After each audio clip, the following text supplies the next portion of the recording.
Здравствуйте, дорогие друзья! Я приветствую вас на очередной лекции канала «Жизнь после жизни есть, я знаю», который посвящен доказательствам жизни после смерти и устройству потустороннего мира, куда каждый из нас попадает по завершении своего земного пути, где и воссоединяется с ранее усопшими родными и любимыми и продолжает бесконечное путешествие по нашей прекрасной и удивительной вселенной.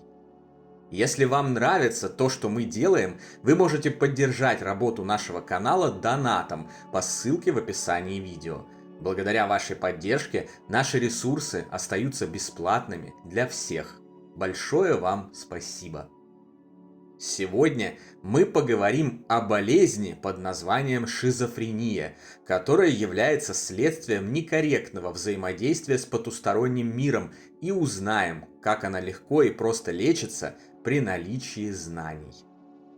Интернет, медиапространство, книги и проповеди религиозных лидеров переполнены различными страшилками о том, что общение с утратившими свои физические тела родными и близкими, а также другими развоплощенными духами, проживающими в тонком мире, нежелательно, опасно, неизменно ведет к шизофрении и прочим ужасным болезням психики. Давайте, как обычно, отделим зерна от плевел, а мух от котлет и разложим все по полочкам, чтобы перед нами восстала реальная картина по этому непростому вопросу. Ранее, в других лекциях, наших книгах цикла «Жизнь после жизни есть, я знаю» и публикациях нашего телеграм-канала мы с вами уже определились, что корневые причины, интенсивность и прогноз любой физической болезни физического же тела человека определяются психикой больного, его сознанием или по-другому духом, проистекают из тонкого мира и соответствующих ему тонких тел, то есть духовной части нашего истинного устройства. Помимо этого, мы узнали, что в силу устройства и организации всего сущего вокруг любого человека в любой момент его жизни сосредоточено определенное количество незримых духов, развоплощенных или никогда не воплощавшихся в области плотной земли существ.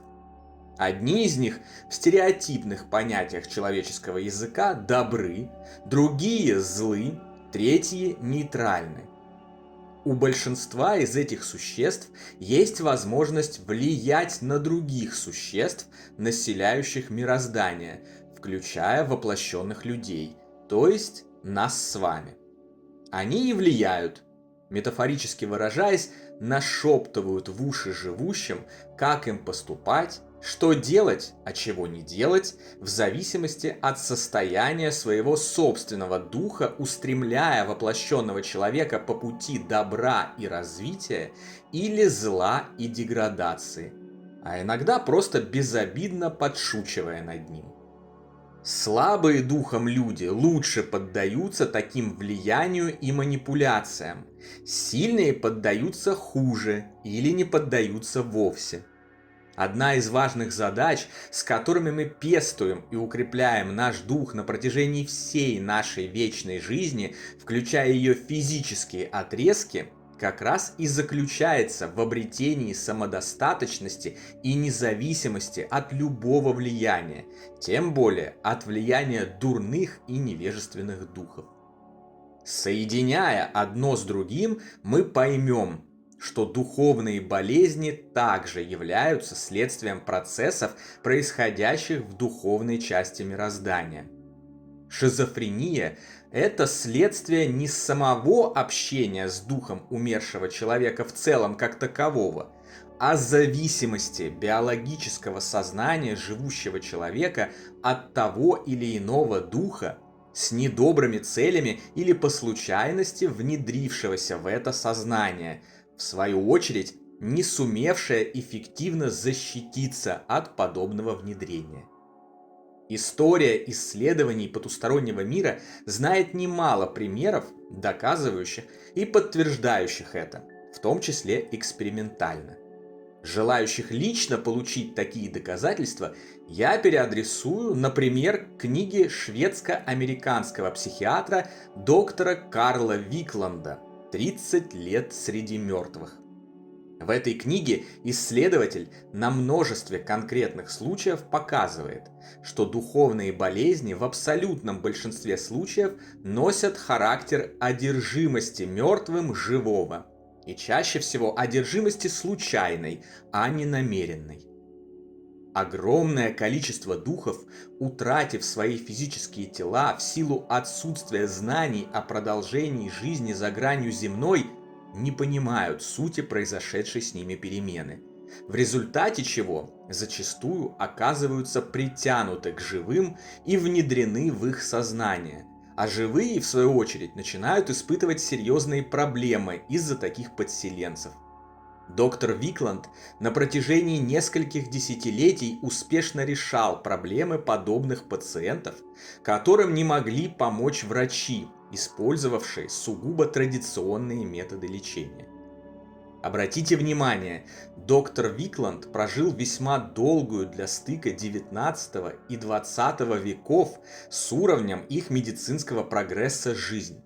Он умер только на 85-м году своего физического существования, что в очередной раз наглядно подтверждает: общение с духами и погружение в потусторонний мир сами по себе никоим образом не сокращают продолжительность жизни и не вызывают опасные для здоровья последствия.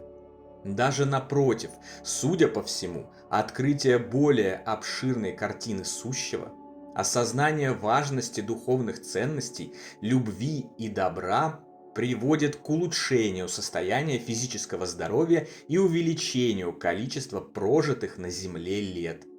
И это тоже можно вывести статистически, оценив продолжительность жизни известных исследователей потустороннего мира, его обитателей и жизни после жизни. Исследованиями влияния духов на сознание живущих занимался и другой заслуженный представитель науки парапсихологии Вернер Шибеллер, физик, профессор, доктор естественных наук. Его работы, как и труды доктора Викланда, вы сможете найти в перечне рекомендованной нами к изучению литературы. Независимо от доктора Викланда, доктор Шибеллер пришел к таким же выводам. Духи влияют на сознание живущих, и тем сильнее и эффективнее может быть это влияние, чем слабее и незащищеннее сознание живущего. Утверждать, что общение с духами крайне опасно и приводит исключительно к негативным последствиям для сообщающегося, значит не понимать очевидного. Само по себе такое общение – это лишь инструмент. По своей природе он не является плохим или хорошим. Он нейтрален, как и любой другой инструмент, а последствия его применения зависят только от того, кто его применяет. Так лесоруб, беря в руки бензопилу, может много лет безопасно валить деревья, которые затем будут отапливать помещения нуждающихся в этом, в прямом смысле слова, давая им возможность продолжать жить. Но также он может и отпилить себе ногу, наплевав на технику безопасности обращения с пилой. И в том, и в другом случае его инструмент, пила, никак не меняется. Она останется одной и той же, все той же обычной бензопилой. А вот результат ее применения, полезный, вредный или бессмысленный, полностью зависит от самого лесоруба и его отношения к своему инструменту. Не общение с духами умерших приводит к шизофрении и прочим хворям психики, но безалаберное отношение к своему собственному сознанию, отказ от научения позитивному взаимодействию с ним, от изучения защитных мер безопасности и тренировки силы духа, и в целом устранение от познания истинного, несравнимо более огромного и удивительного устройства мироздания за пределами навязанной нам материальной картонной коробки крошечного размера под названием «Вещественный мир».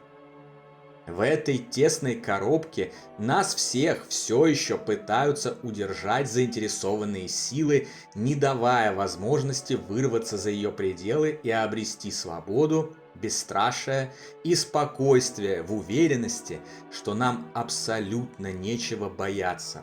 Ведь все сущее создано с благими для нас целями, а сами мы являемся богоподобными, бессмертными и неуязвимыми существами, способными на все.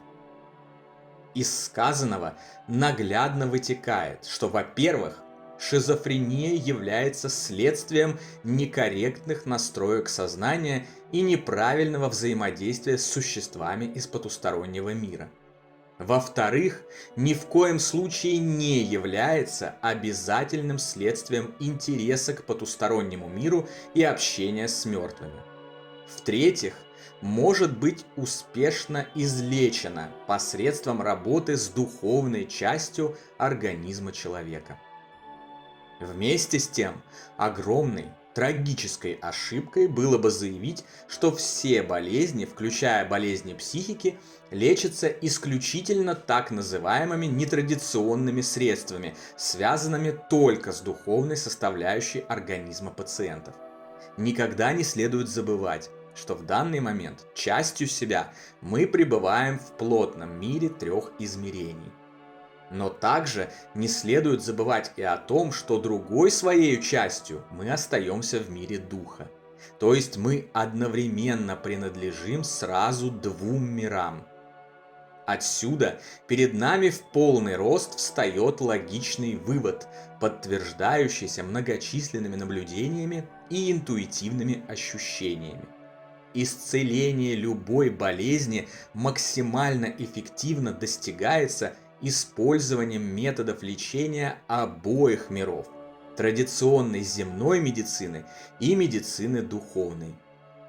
Последняя включает в себя выработку позитивного мышления, корректную настройку баланса телесного и духовного, материального и нематериального, обретение знаний, духовной независимости, тренировку силы духа, построение изобильной индивидуальной реальности, основанной на принципах любви, добра и света внутри реальности коллективной, следование своему предназначению, работу над задачами, направленными на всеобщее благо, деятельное и положительное употребление своих талантов, уверенный отказ подчиняться негативному течению болезни и так далее. К слову, в подробностях на эту тему мы говорим в отдельной нашей книге «Онкология и душа. Исцеление при помощи тонкого мира», которую для поправки своего здоровья мы рекомендуем к прочтению каждому, независимо от его веры или неверия в потустороннее. Чем быстрее мы поймем, что корни любой болезни, будь то рак, ВИЧ, Альцгеймер или просто обычный затяжной грипп, залегают в духовной части строения человека и в первую очередь являются следствием некорректного обращения с ней, а сама болезнь лечится при помощи средств физического мира и духовного мира, применяемых вместе, тем быстрее мы научимся исцелять то, что сегодня считается неизлечимым, и перестанем болеть совсем. Крепчайшего здоровья вам, мои дорогие друзья, и не менее крепчайшего духа, на который никогда не сможет негативно влиять ни одно существо из физического мира или же из мира духовного. На сегодня это все. Дополнительную интересную и полезную информацию за пределами лекций, ответы на ваши вопросы о жизни после смерти в целом и по этой лекции в частности, а также познавательные статьи о потустороннем мире вы найдете в нашем телеграм-канале. Ссылка на него, как всегда, в описании видео и на экране. Добро пожаловать! Встречаемся на новой лекции здесь же, на нашем YouTube-канале. А пока всего вам самого лучшего, волшебного и замечательного.